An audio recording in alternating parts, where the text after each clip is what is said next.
Hello friends. रथ यात्रा के शुरू होने के 15 दिन पहले यानी कि ज्येष्ठ पूर्णिमा पर मंदिर के दरवाजे बंद कर दिए जाते हैं। ऐसे में कोई भी भगवान जगन्नाथ के दर्शन नहीं कर पाता।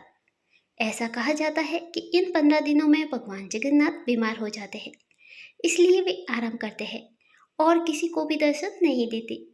लेकिन इन मान्यता से जुड़ी एक रोचक कथा भी है। तो आइए जानते हैं इस वीडियो में भगवान जगन्नाथ से जुड़ी यह रोचक कथा। पौराणिक कथाओं के अनुसार प्राचीन समय में भगवान जगन्नाथ के एक परम भक्त थे जिनका नाम था माधवदास। वह माधवदास छोटे थे तभी से उनके माता पिता का स्वर्गवास हो गया था।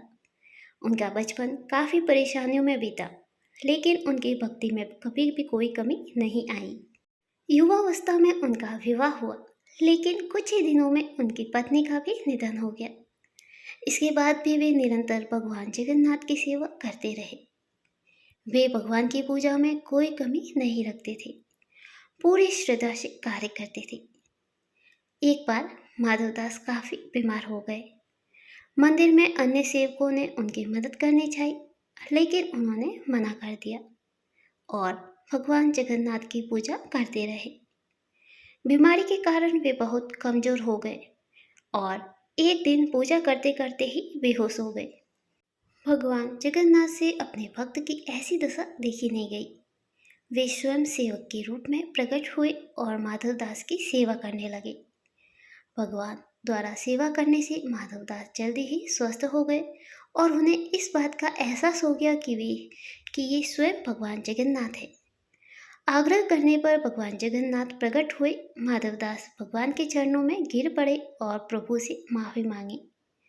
उन्होंने कहा कि भक्त प्रभु की सेवा करते हैं, प्रभु नहीं। इसे सुनने के बाद भगवान ने माधवदास को गले लगा लिया। माधवदास ने भगवान से पूछा कि आप तो सर्वशक्तिमान हैं, आप मुझे ऐसे ही ठीक कर देते, सेवा क्यों की?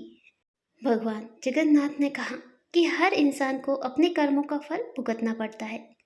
अगर तुम अभी से ये परेशानी नहीं उठाती तो तुम अगले जन्म में ये दर्द सहना पड़ता, इसलिए मैंने तुम्हारी सेवा की। लेकिन अब जो कष्ट के शेष दिन बचे हैं वो मैं ले लेता हूँ। ऐसा कहकर भगवान वहाँ से चले गए। यही कारण है कि रथ यात्रा के 15 दिन पहले भगवान जगन्नाथ बीमार पड़ जाते हैं और किसी को दर्शन नहीं देते। यह बात आषाढ़ माह की है, इसलिए रथ यात्रा से ठीक पहले जगन्नाथ 15 दिन के लिए बीमार पड़ते हैं और उन्हें एकांतवास में रखा जाता है। जय श्री कृष्ण। धन्यवाद।